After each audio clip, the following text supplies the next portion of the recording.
ഇന്നത്തെ എപ്പിസോഡിൽ ആര്യനെയും മസ്താനിയെയും പൊളിച്ചടുക്കുന്നുണ്ട്. പുതിയൊരു പ്രൊമോ വന്നിട്ടുണ്ട്. അനുവിനെ ആര്യനും മസ്താനിയും പ്ലാൻ ചെയ്ത് തള്ളിയതിനെ പറ്റി ലാലേട്ടൻ സംസാരിച്ചു. ഈ ഒരു വിഷയം സംസാരിക്കുമോ ഇല്ലയോ എന്ന് എല്ലാവരും ഒന്ന് ആകാംക്ഷയോടെ നോക്കിയിരിക്കുകയായിരുന്നു. ആര്യനും മസ്താനിയും പ്ലാൻ ചെയ്ത് അനുമോളുടെ ദേഹത്ത് വെള്ളമൊഴിക്കുകയും തള്ളുന്നതുമായിട്ടുള്ള ഒരു ദൃശ്യങ്ങൾ നമ്മുടെ എപ്പിസോഡിൽ കാണിച്ചിട്ടില്ല. പക്ഷേ അത് ലൈവിൽ കൃത്യമായിട്ട് കാണിക്കുകയും വളരെയധികം പ്രതികരണങ്ങൾ അതിന് മേലെ ഉയർന്നു വരികയും ചെയ്തിരുന്നു. ഇപ്പോൾ ആ ഒരു വിഷയം തന്നെ ലാലേട്ടൻ ചോദിക്കുന്നു. ആര്യൻ്റെ അടുത്ത് ചോദിക്കുന്നു, അനുവിനെ പുഷ് ചെയ്തോ, മസ്താനിയെ കൊണ്ട് അനുവിനെ പുഷ് ചെയ്യിച്ചോ എന്ന് ചോദിക്കുന്നു. അത് കഴിഞ്ഞിട്ട് മസ്താനിയുടെ അടുത്ത് ചോദിക്കുന്നുണ്ട്.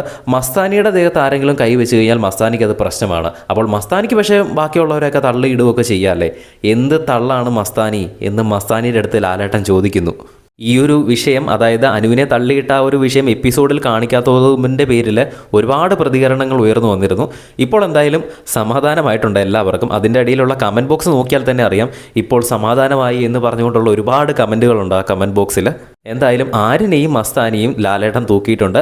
ഇതിൻ്റെ ഫൈനൽ ജഡ്ജ്മെൻറ്റ് എന്താകുമെന്ന് നമുക്ക് ഇന്നത്തെ എപ്പിസോഡ് കണ്ട് തന്നെ മനസ്സിലാക്കാം. കൂടുതൽ അപ്ഡേറ്റ്സിനായിട്ട് ചാനൽ ഒന്ന് സബ്സ്ക്രൈബ് ചെയ്യുക.